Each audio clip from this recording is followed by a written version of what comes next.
22 de março de 2010, entrevista com Rômulo Noronha, Rio de Janeiro, entrevista feita pela Janaína e pelo Júlio.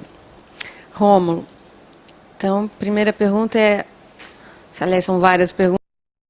Nasceu, quando, como que era a sua família, quantos irmãos, qual a sua formação escolar, profissional, religiosa, sua e da sua família?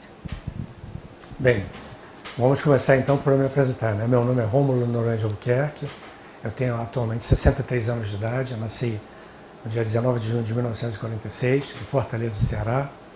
Vim para o Rio aos 5 meses de idade com a minha mãe, então culturalmente, né, eu vivi no Rio, tanto que quando eu voltei a estudar em Fortaleza aos 10 anos de idade, os garotos da minha turma me chamavam de carioca, eu falava que não, que eu era cearense, tinha nascido em Fortaleza, eles falavam, não, que você é carioca, que você fala chiado. Então eu tenho, digamos, essa formação de origem nordestina, toda a família do meu pai e da minha mãe, né? A minha mãe, bem do interior, minha mãe nasceu em Redenção, que é a primeira cidade do Brasil, né? Por isso é chamada Redenção, a libertar os escravos, tá? Ainda no século XIX, né? Em 1800, antes da assinatura da Lei Áurea. E a minha avó, o meu avô era de origem europeia, louro de olhos azuis, mas a minha avó era o que a gente chama de cafuz, era uma mistura de negro com índios. Então eu sou um brasileiro com toda essa mistura de sangue, mistura de raças, mistura de povos, né? Mistura de origens, de culturas, né? Tudo isso, todo esse caldo cultural deu esse cearense que está aqui falando para vocês. E a minha formação se deu escolar, né, naturalmente no Rio de Janeiro, mas aos 6 anos de idade teve um fato que marcou muito a minha vida, que foi durante uma licença-prêmio que o meu pai tirou, que meu pai era militar, que nós éramos crianças, não conhecíamos ainda nossos avós, e meu pai nos levou até lá e nós fomos para o interior do Ceará, na localidade chamada São Luís de Ibeiratama, no Quixadá, e lá, numa casa de colonos, né, porque tem aqueles meeiros, né, que trabalhavam para a família dos meus avós. A mamãe foi levar um pouco de comida, porque era uma família que estava sem comida, e nós vimos eu vi, aos 6 anos de idade, que tinha dentro de uma panela fervendo, tinha uma ave que não chegava nem a ser um frango, era um pinto. E era uma mãe com 4 crianças pequenas. As crianças estavam roendo a espiga de milho, porque o milho eles já tinham comido em outro momento, né? Então só tinha. Você quer que pare?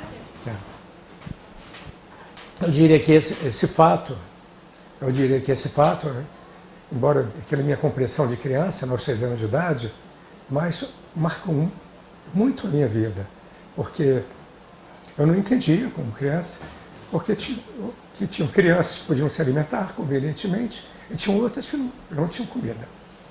Então, teve uma época que eu até pretendi estudar num seminário de frades capuchinhos, né? Porque a minha família do meu avô era uma família muito católica, as irmãs do meu pai eram filhas de Maria, são aquelas pessoas que não casam e ficam, né, servindo a Deus, ficam trabalhando na igreja. E o meu pai mesmo tinha formação católica muito forte, ele era seminarista, ele já estava para se ordenar no seminário da Prainha na época da guerra, mas ele saiu, foi para o exército. A vocação dele não era tanto para se tornar padre. Depois conheceu a minha mãe, né, casou, e como ele dizia brincando, depois que ele casou, começou a ter muitos filhos, não pôde continuar estudando. Entendeu? Então de brincadeira, ele culpava o fato de ter casado por amor, o fato de ele não ter podido seguir nos estudos. Mas como ele era uma pessoa que estava se preparando para ser padre, ele tinha uma formação cultural muito sólida, né? Ele teve que repetir que naquela época o ensino não era equiparado ao Pedro II, que era o que equiparava o ensino médio, ele teve que repetir o ensino médio.